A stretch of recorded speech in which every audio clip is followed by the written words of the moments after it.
Hey guys, আসসালামু আলাইকুম। আমরা আজকের ভিডিওতে পড়বো disease of the cornea and sclera. তো এখান থেকে আমাদের ইম্পর্টেন্ট যেটা বিগত প্রফে আসা কোশ্চেন, সেটা হচ্ছে কর্নিয়াল আলসার। তো তার আগে একটু বলি, কেরাটাইটিস কি? ইনফ্লামেশন অফ দ্য কর্নিয়া, আমাকে বলি কেরাটাইটিস। আর কর্নিয়াল আলসার কি? কর্নিয়ার আমরা কতগুলো লেয়ার পড়ছিলাম অ্যানাটমিতে, মনে আছে আপনাদের? সেখানে পড়ছিলাম প্রথমে থাকে এপিথেলিয়াম, তারপরে থাকে হচ্ছে আপনার একটা মেমব্রেন থাকে, ঠিক আছে? মেমব্রেন থাকে, তারপরে হচ্ছে স্ট্রোমা থাকে, আবার একটা মেমব্রেন থাকে, তারপরে লাস্টে এন্ডোথেলিয়ামটা থাকে। এরকম একটা আমরা স্ট্রাকচার পড়ছিলাম কর্নিয়া। তো এই যে কর্নিয়ার যে এপিথেলিয়ামটা আছে, এই এপিথেলিয়াম যদি লস হয়ে যায়, loss of corneal epithelium with underlying infiltration and suppuration associated with signs of inflammation with or without hypopyon. তাহলে এই এপিথেলিয়ামটা লস হয়ে যাবে এবং আন্ডারলাইং কি থাকবে? সাবপুরেশন থাকবে, ইনফ্লামেশন হবে, ঠিক আছে? যার ফলে সাবপুরেশন হবে, ফাস্ট ফর্মেশন হবে। This is corneal ulcer. Ulcer মানে কি? যে লস অফ এপিথেলিয়াম, এপিথেলিয়ামটা লস হয়ে গেল। এখন আপনার সেকেন্ড প্রশ্ন আসছে এখান থেকে কর্নিয়াল আলসারের, যে what are the risk factors, what are the risk factors for corneal ulcer? তো এটা লেকচারে যেভাবে বলছে আমি সেভাবে আপনাদেরকে এখন বলে দিব যে কর্নিয়াল আলসার রিস্ক ফ্যাক্টরস। আপনার লেকচারে বলছে এইভাবে যে কিছু আছে লোকাল ফ্যাক্টরস এন্ড কিছু আছে জেনারেল ফ্যাক্টরস। তো জেনারেল ফ্যাক্টরস আর লোকাল ফ্যাক্টরস এগুলোর মধ্যে পার্থক্য কি? লোকাল ফ্যাক্টরস মানে কি? একদম লোকালি এখানে কি কি সমস্যা হতে পারে? ধরেন কোনো ট্রমা যদি হয়, ঠিক আছে? এক নম্বর কজ হচ্ছে কোনো যদি ট্রমা হয়। তারপর হচ্ছে কন্টাক্ট লেন্স ওয়্যার করে যারা, অর্থাৎ যারা কন্টাক্ট লেন্স ইয়ে করে, ইউজ করে, তাদের ক্ষেত্রেও এটা হতে পারে, কারণ অ্যাটমসফিয়ারিক অক্সিজেনটা কর্নিয়াতে যেতে পারে না কন্টাক্ট লেন্সের কারণে, ঠিক আছে? কর্নিয়াল এপিথেলিয়ামটা অক্সিজেনের অভাবে আস্তে আস্তে ড্যামেজ হয়ে যায় এপিথেলিয়ামটা। তারপরে লেন্সের গায়ে যে লাগে থাকা যে ব্যাকটেরিয়া গুলো, ওগুলা আপনার কন্টাক্ট লেন্স মানে কি, লেন্সের গায়ে যে ব্যাকটেরিয়া আছে লাগানো, সেই ব্যাকটেরিয়া গুলো কর্নিয়ার এপিথেলিয়ামটাকে ড্যামেজ করে ফেলে। তাহলে কন্টাক্ট লেন্স, তারপর হচ্ছে ট্রমা, তারপর হচ্ছে আপনার কর্নিয়াল কোনো ডিজিজ যদি হয়, যেমন হচ্ছে আপনার এখানে আহ আমরা বলতে পারি হার্পি হার্পিটিক কেরাটাইটিস, হার্পিটিক কেরাটাইটিস, তারপর হচ্ছে কর্নিয়াল ইরোশন, কেরাটোম্যালেশিয়া, তারপর হচ্ছে ব্লেফারাইটিস, ট্রাইকিয়াসিস, এরকম অনেকগুলো নাম আছে। এগুলো হচ্ছে কি কর্নিয়াতে যদি কোনো ডিজিজ হয়, corneal corneal erosion, keratomalacia, herpetic keratitis, cornea, তারপর হচ্ছে ব্লেফারাইটিস, ট্রাইকিয়াসিস, ঠিক আছে? এবার আসছে তার লোকাল ফ্যাক্টরস গেল। এরপর হচ্ছে আপনার আরো কিছু ফ্যাক্টরস আছে, যেটাকে বলা হচ্ছে এক্সপোজার, ঠিক আছে? এক্সপোজার, ড্রাই আইজ, এগুলো হচ্ছে আপনার এই এক্সপোজার কেরাটাইটিস থেকে হচ্ছে কর্নিয়াল আলসার ডেভেলপ করতে পারে। এবার আসেন জেনারেল ফ্যাক্টরস। জেনারেল ফ্যাক্টরস হচ্ছে সেই কন্ডিশন গুলো যেখানে আমার বডিতে ইমিউন সাপ্রেস থাকবে, অর্থাৎ বডি ইমিউনিটি কম থাকবে, ইমিউন সাপ্রেসড কন্ডিশন। যেমন আমি যদি টপিক্যালি স্টেরয়েড দেই, ঠিক আছে? Use of topical steroid, immune suppress থাকবে। ডায়াবেটিস মেলাইটাস, তারপর হচ্ছে আপনার malnutrition, vitamin A deficiency, HIV, এগুলো বডিতে ইমিউন সাপ্রেস কন্ডিশন থাকে, সেই সময় আপনার এই কর্নিয়াল আলসার হতে পারে। তা লোকাল ফ্যাক্টরস, জেনারেল ফ্যাক্টরস এভাবে বলতে হবে। ক্লিয়ার?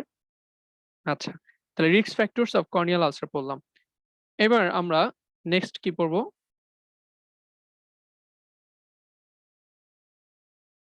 তাহলে আমরা রিস্ক ফ্যাক্টরস পড়লাম, একটু মুছে দেই। এরপরে আমাদের নেক্সট কোশ্চেনটি হচ্ছে what is hypopyon and why hypopyon is developed or formed in corneal ulcer. Clear?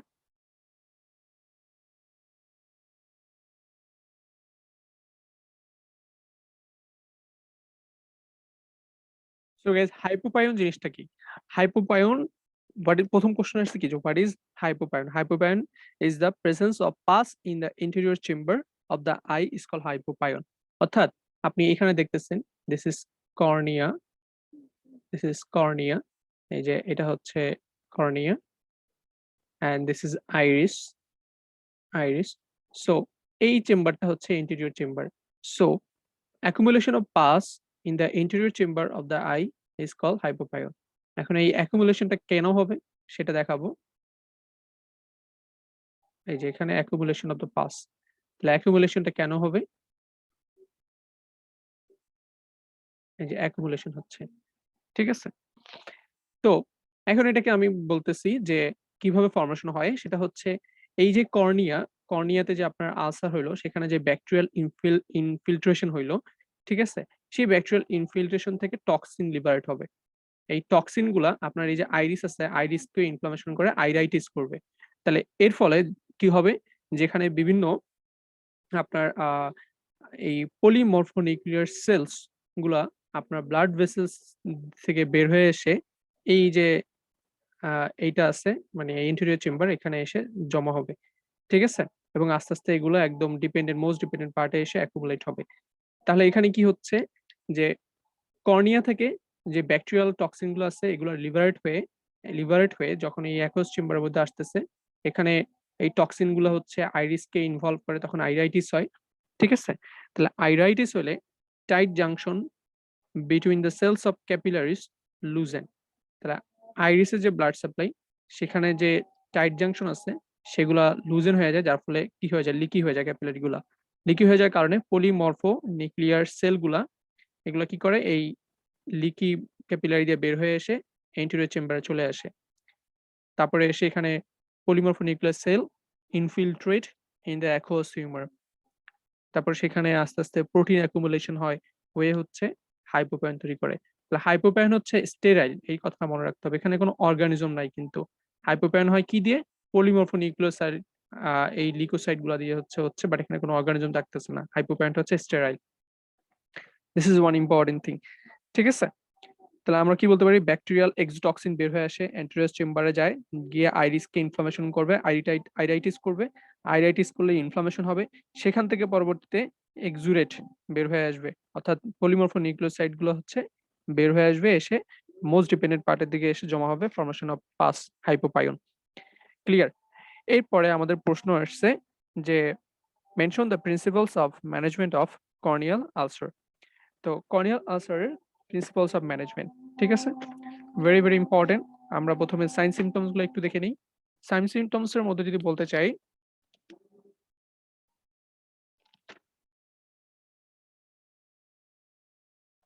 হ্যাঁ, তো হাইপোপায়ন কি আরেকবার একটু বলি, এন্টেরিয়র চেম্বারে পাস জমা হওয়াকে বলে হাইপোপায়ন। ক্লিয়ার? এবার আসেন, এবার হচ্ছে আমরা সাইন সিমটমস গুলো, কর্নিয়াল আলসারের সাইন সিমটমস গুলো একটু দেখবো।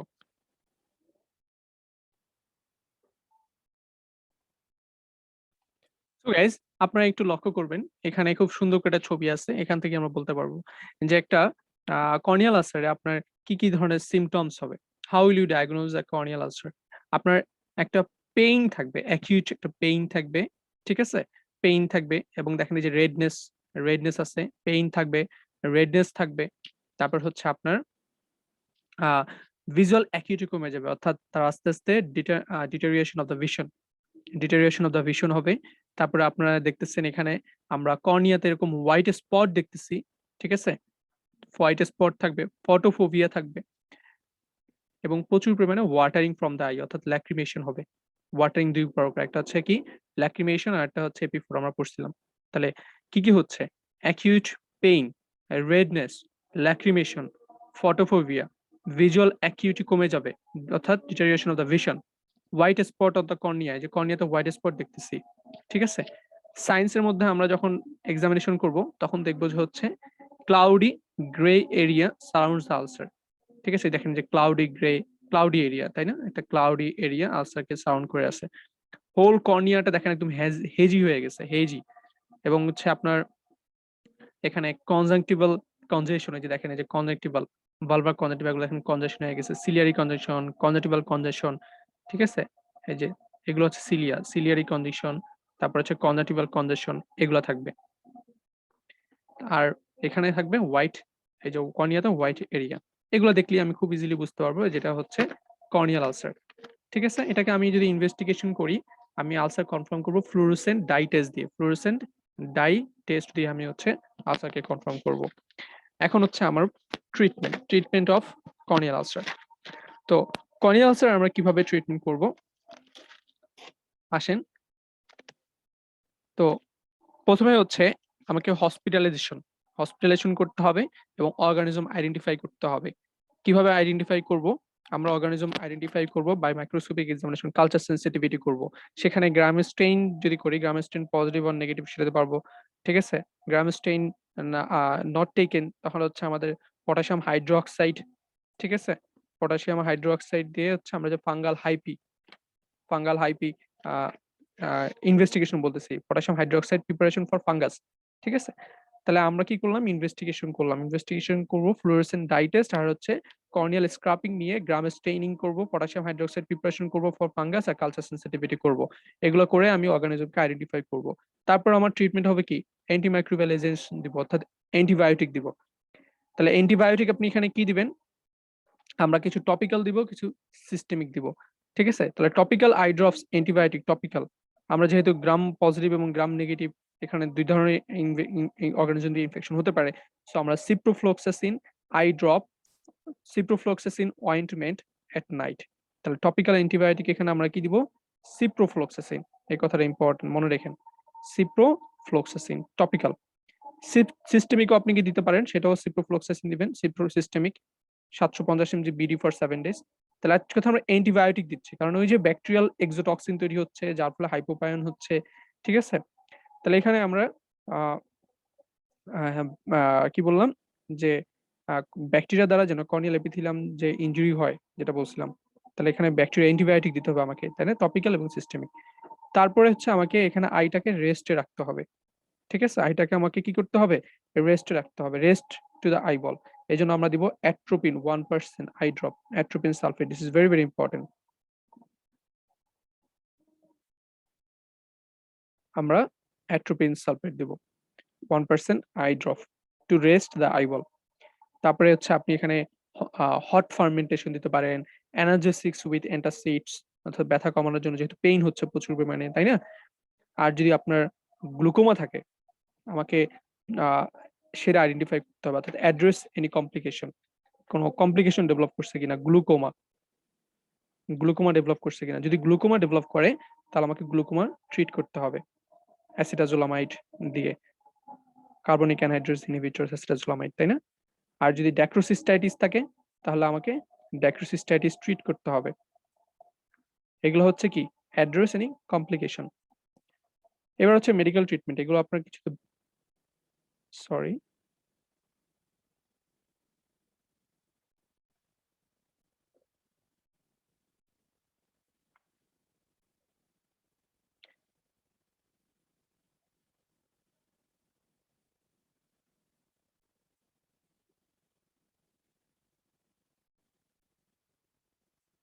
তো আমরা আবার চলে আসলাম, একটু সমস্যা হইলো, আচ্ছা দেখেন। তো এখন আমি তাহলে আবার চলে আসি, তাহলে আমি কি বললাম, যে ফার্স্ট হচ্ছে আমাকে অ্যান্টিবায়োটিক দিতে হচ্ছে টপিক্যাল এবং হচ্ছে সিস্টেমিক অ্যান্টিবায়োটিক দিলাম, ব্যথার জন্য অ্যানালজেসিক্স, তারপর হচ্ছে আপনার হট কম্প্রেশন এগুলো দিলেন। আর টু রেজ দ্য আইবল, যেটা আমার ইম্পর্টেন্ট কথা, অ্যাট্রোপিন 1% আই ড্রপ দিতে হবে, atropine sulphate to raise the eyeball. ঠিক আছে, তারপর কমপ্লিকেশন থাকলে সেগুলো ট্রিট করতে হবে, গ্লুকোমা থাকলে গ্লুকোমা ট্রিট করব। আমরা যদি ড্যাক্রোসিস্টাইটিস থাকে, অর্থাৎ ল্যাক্রিমাল স্যাকের ইনফরমেশন থাকে, তাহলে সেইখানে আমার ড্যাক্রোসিস্টাইটিস ট্রিট করতে হবে। আর এই মেডিকেল ট্রিটমেন্টে ভালো না হলে আমাকে তখন সার্জারি করতে হবে। সার্জিক্যাল ট্রিটমেন্ট আমরা এখানে কি করব, আমরা হচ্ছে ডেভরিডমেন্ট এন্ড কটারাইজেশন। ঠিক আছে, অর্থাৎ স্ক্রাবিং অফ দ্য আলসার, আলসারটাকে স্ক্রাব করে ডেভরিডমেন্ট এন্ড কটারাইজেশন, ডিবাকিং করা আর কি। ঠিক আছে, তারপর কনজেক্টিভাল হুডিং এন্ড টার্সোরাফি বলা হয়, surgical adhesion of lid margin tarsorrhaphy. তাহলে conjunctival hooding, tarsorrhaphy, debulking, amniotic membrane graft, debridement, আরেকটা হচ্ছে কেরাটোপ্লাস্টি। কেরাটোপ্লাস্টি মানে কি, কেরাটোপ্লাস্টি এটা হচ্ছে বেস্ট চয়েস, অর্থাৎ এখানে আমাকে কি করতে হবে, কেরাটোপ্লাস্টি, কেরাটোপ্লাস্টি হচ্ছে আমাকে আপনার নতুন একটা কেরাটোপ্লাস্টি, এই যে খুব সুন্দর এখানে ছবিটা আছে, পাশের ছবিটাই দেখেন। Keratoplasty is the operation in which abnormal corneal host tissue is replaced by healthy donor cornea. অ্যাবনর্মালটাকে সরায় দিয়ে আমি নতুন একটা ডোনার কর্নিয়া এখানে লাগাই দিব। ঠিক আছে, দেখেন নতুন ডোনার কর্নিয়া লাগাইছে, কেরাটোপ্লাস্টি, এটা হচ্ছে বেস্ট চয়েস। তাহলে আমাদের ট্রিটমেন্ট গুলো আমরা পারবো আশা করি কর্নিয়াল আলসারে। ঠিক আছে, এরপর আসেন complication of untreated corneal ulcer. আমি যদি কর্নিয়াল আলসার ট্রিট না করি আমার কি কি কমপ্লিকেশন ডেভেলপ করবে। একটা হচ্ছে, এটা লেকচার থেকে বলতেছি কমপ্লিকেশন গুলা। একটা হচ্ছে বিফোর অপারেশন, আর একটা হচ্ছে আফটার অপারেশন। আর কি বলি, বিফোর পারফোরেশন, অপারেশন না, বিফোর পারফোরেশন। তাহলে কি কি কমপ্লিকেশন ডেভেলপ করতে পারে আমরা এখন এটা পড়বো।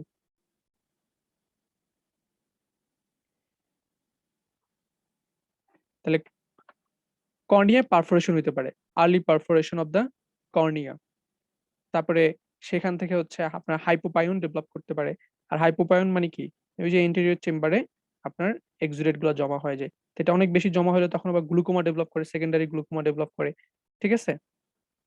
আর এই ইনফেকশনটা যদি আমার আই এর ভিতরের দিকে চলে যায়, ইন্টেরিয়র অফ দ্য আই, তখন আমরা কেটে বলি প্যানপথলমাইটিস।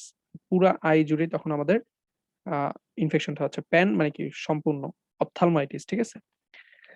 তারপরে হচ্ছে আইরিসে যদি চলে যায় ইনফেকশনটা, তাহলে আইরিডোসিস্টাইটিস। আমি এখান থেকে ছবিটা দেখে বলি তাহলে সুবিধা হবে। দেখেন, তাহলে এখানে কর্নিয়াল পারফোরেশন হবে, তারপরে হাইপোপায়ন ডেভেলপ করবে, যার ফলে আস্তে আস্তে গ্লুকোমা হতে পারে, ইনফেকশনটা পুরো ইয়াতে ছড়াই যেতে পারে, প্যানপথলমাইটিস হতে পারে। ঠিক আছে। তারপর হচ্ছে বিফোর পারফোরেশন আমার আর কি কি হতে পারে। বিফোর পারফোরেশন অটো রিজলিউশন, নিজে নিজে ভালো হয়ে যেতে পারে উইথাউট স্কার অথবা স্কার ফরমেশন মাধ্যমে। ডিপার আলসার মে হিল উইথ স্কার, তাহলে নিজে নিজে ভালো হয়ে যেতে পারে উইথ স্কার, স্কারিং হতে পারে। ঠিক আছে, পারফোরেশন হওয়ার আগে। তারপর হচ্ছে আমার এই যে আইরিস কি যদি ইনফেকশন করে, আইরিস হচ্ছে ইভিয়ার একটা পার্ট। ইভিয়াল ট্র্যাক্টে আমরা তিনটা জিনিস পড়ি, আইরিস, সিলিয়ারি বডি, করয়েড। তাহলে এখানে আইরোডোসিস্টাইটিস হবে, তার মানে আইরোডোসাইক্লাইটিস হবে, অর্থাৎ আইরিসে ইনফ্লামেশন হলে তখন আমরা বলি ওটাকে ইভিআইটিস। ইভিআইটিস হইতে পারে আপ টু এন্ডোপথ্যালমাইটিস, অর্থাৎ আরো ভিতরের যে স্ট্রাকচার গুলো আছে এগুলো তো ইনফেকশন ছড়াই যেতে পারে, এন্ডোপথ্যালমাইটিস। সেকেন্ডারি গ্লুকোমা তো বললাম। ক্লিয়ার। এবার আফটার পারফোরেশন, আফটার পারফোরেশন আপনার কি কি এখানে হতে পারে সেটা আমরা এখন পড়বো।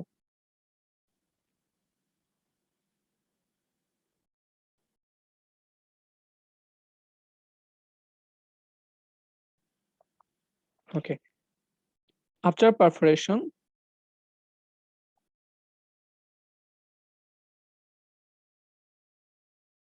আফটার পারফোরেশন আমার কি হচ্ছে এখানে,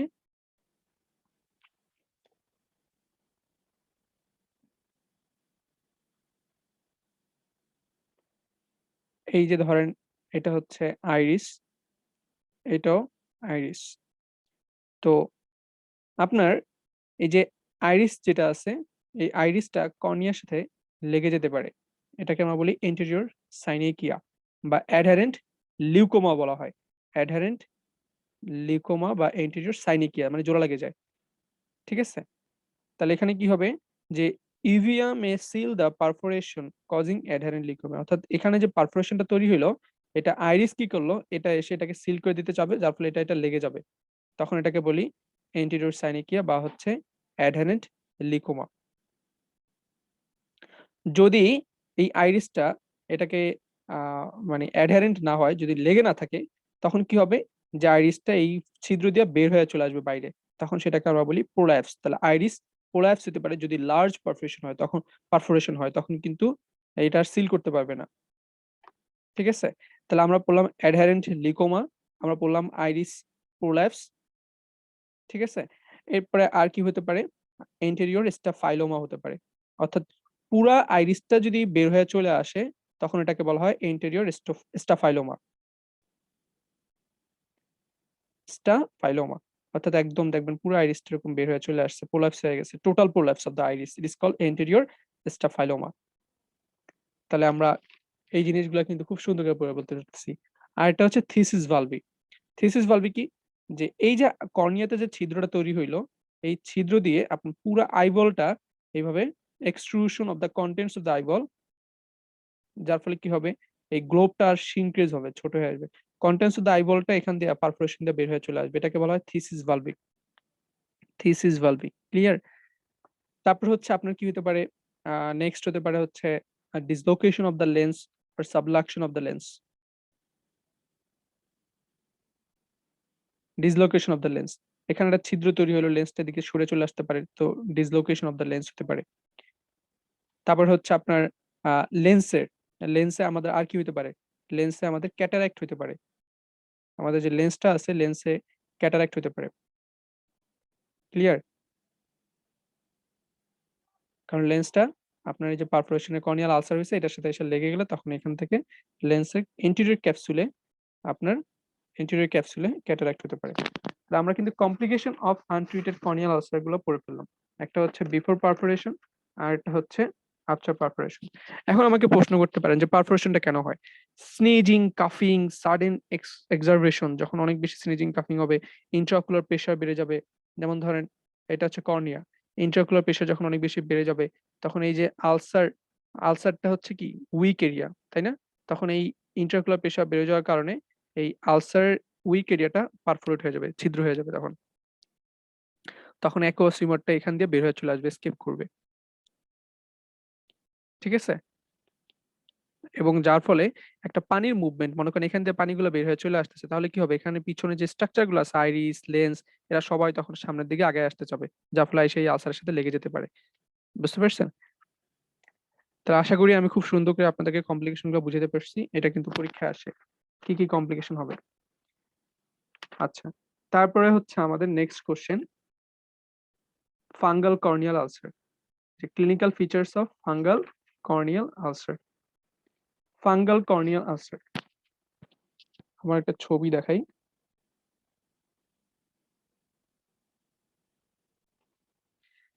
ওকে, এখন আসেন আমরা পড়বো ফাঙ্গাল কর্নিয়াল আলসার। তাহলে ফাঙ্গাল কর্নিয়াল আলসারে আপনার কি হবে, ক্লিনিক্যাল ফিচার্সটা কি, লেকচারে যেভাবে বলছে আমি সেটা একটু বলি।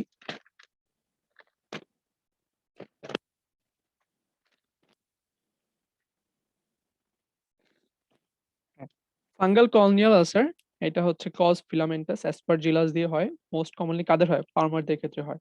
অর্থাৎ আপনি যখন কোশ্চেন দিবে তখন দেখবেন যে ফার্মার প্যাডি গ্রেনে আপনার হচ্ছে কোনো প্যাডি গ্রেন যারা ট্রমা হয়েছে বা ফার্মারের হিস্ট্রি দিবে যে a farmer of 32 years old, এরকম হিস্ট্রি বলবে। ঠিক আছে? এটা তো অকুলার ট্রমা, এখানে হচ্ছে এগ্রিকালচারাল শাকসবজি যেগুলো আছে এইসব ম্যাটেরিয়াল দ্বারা হচ্ছে আপনার ট্রমাটা হয়, যে ট্রমা থেকে পরবর্তীতে আলসার ডেভেলপ করে। আমরা আলসারের রিস্ক ফ্যাক্টর একটা পড়ছি ট্রমা, তার মধ্যে এই যে এগ্রিকালচার শাকসবজি ম্যাটেরিয়াল দিয়ে যে ট্রমাটা হয় এটা। তো এগ্রিকালচার ওগুলোর ভিতর ফাঙ্গাস থাকে, অ্যাসপারজিলাস, ক্যান্ডিডা আলবিকেন্স, এগুলো দিয়ে আপনার তখন এই আলসারটা ডেভেলপ করতেছে, আলসার কর্নিয়াল এপিথেলিয়ামটা নষ্ট করে দিচ্ছে। তাহলে সিমটমসটা কেমন হবে? সিমটমস ব্যাকটেরিয়াল আলসারের মতোই, অর্থাৎ এখানেও সেম কথাবার্তা বলবে, পেইন, ল্যাক্রিমেশন, তারপর হচ্ছে রেডনেস, তারপর হচ্ছে আপনার ডিমনেস অফ ভিশন, অর্থাৎ চোখে কম দেখবে, তারপর হচ্ছে white patchy area in the cornea, bacterial আলসারে যে জিনিসগুলো আমরা বলছি। ঠিক আছে? ফটোফোবিয়া থাকবে। সায়েন্সে কি থাকবে? সায়েন্স আমরা ফিলামেন্ট ব্যাকটেরিয়াল এবং হচ্ছে আপনার ফাঙ্গাল কিভাবে আলাদা করব। তো এখানে আপনারা দেখতেছেন যে এটা ফিলামেন্টাস, যার কারণে এখানে লেকচারে যেভাবে বলছে যে big mother lesion is surrounded by one big mother lesion is surrounded by wait হ্যাঁ, one big mother lesion surrounded by multiple satellite lesion। ঠিক আছে? স্যাটেলাইট লেশন কিরকম, যেমন এখানে দেখেন যে ফিদারি, ঠিক আছে, চারপাশে দেখেন মার্জিন ইরেগুলার, সিরেটেড, ঠিক আছে, এরকম দেখেন সিরেটেড, এবং হচ্ছে ফিদারি, যে এরকম ফিদারি। কালারটা হবে একটু ডার্টি হোয়াইট, ঠিক আছে, একটু ডার্টি হোয়াইট হবে। স্যাটেলাইট লেশন বলি এগুলাকে, সারাউন্ডেড বাই স্যাটেলাইট লেশন। তাহলে ফিদারি ফিঙ্গার লাইক প্রজেকশন থাকে, ফিদারি না ফেদারি, ঠিক আছে, ফেদারি ফিঙ্গার লাইক প্রজেকশন থাকবে, সারাউন্ডেড বাই স্যাটেলাইট লেশন। এই কথাটা ইম্পর্টেন্ট, সায়েন্সের ক্ষেত্রে এটা বলবেন আপনি। ক্লিয়ার? ইনভেস্টিগেশন এখানে আমরা কি করবো, যেহেতু ফাঙ্গাল, সো ফাঙ্গালের ক্ষেত্রে আমাদের ইনভেস্টিগেশন হচ্ছে আমরা স্মিয়ার, তারপর কালচার করবো সেভারাস ডেক্সট্রোস অ্যাগারমিডিয়াতে আমরা কালচার করব। এবার আসেন ট্রিটমেন্ট। ফাঙ্গাল আলসারের ট্রিটমেন্ট কি হবে? ওই যে আগে যেভাবে বলছিলাম, প্রথমে আমরা একটা আলসারে কি করব, স্ক্রাবিং ডেব্রিডিমেন্ট, ঠিক আছে, স্ক্রাবিং ডেব্রিডিমেন্ট। তারপর হচ্ছে আমরা আলসারে অ্যাট্রোপিন আই ওয়াইন্টমেন্ট দিব বলছিলাম, অ্যাট্রোপিন 1%, ঠিক আছে। ওখানে দিছি অ্যান্টিব্যাকটেরিয়াল, অর্থাৎ আমরা দিয়েছিলাম হচ্ছে সিপ্রোফ্লক্সাসিন, এখানে দিতে হবে অ্যান্টিফাঙ্গাল। তাহলে টপিক্যাল অ্যান্টিফাঙ্গালের মধ্যে আমরা এখানে টপিক্যাল অ্যান্টিফাঙ্গাল দিব হচ্ছে নাটামাইসিন, অ্যাম্ফোটেরিসিন, মিকোনাজল, ক্লট্রিমাজল, ঠিক আছে। টপিক্যাল অ্যান্টিফাঙ্গাল এগুলো দিব আমরা। আই ড্রপ, অ্যাম্ফোটেরিসিন সাধারণত অ্যাসপারজিলাস ক্যান্ডিডা এগুলাকে নষ্ট করে মারতে পারে। তো অ্যাম্ফোটেরিসিন বি কথাটা ইম্পর্টেন্ট, মনে রাখেন। অ্যান্টিফাঙ্গাল দিব অ্যাম্ফোটেরিসিন বি।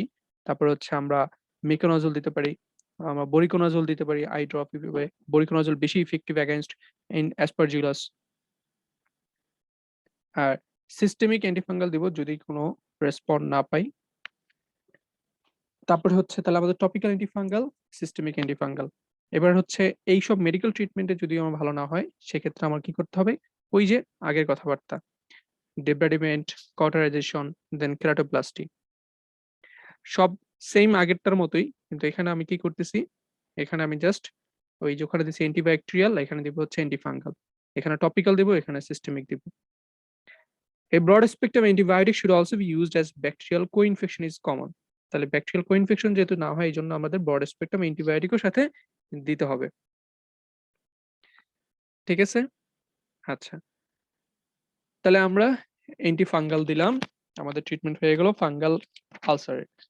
এরপরে আমাদের নেক্সট কি কোশ্চেন আছে, a farmer with history of trauma by pedigree admitted with right painful blurred eye। তাহলে দেখেন সিমটমস কিন্তু same, painful blood eye, bacterial আলসারও সেম ছিল। এখানে হিস্ট্রিটা কি বলছে, ট্রমা বা পেডিগ্রেন, মানে ফার্মারদের হয়েছে, তার মানে এটা বুঝতে পারতেছেন যে ফাঙ্গাল আলসার, ঠিক আছে। প্রশ্ন আসছে কিভাবে কনফার্ম করব এন্ড কিভাবে ট্রিটমেন্ট করব।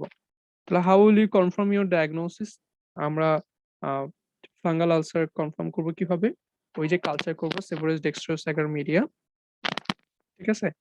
ফাঙ্গাল আলসার কালচার করব সেবোরেজ ডেক্সট্রোস অ্যাগার মিডিয়া। তারপর হচ্ছে আরেকটা কথা আছে,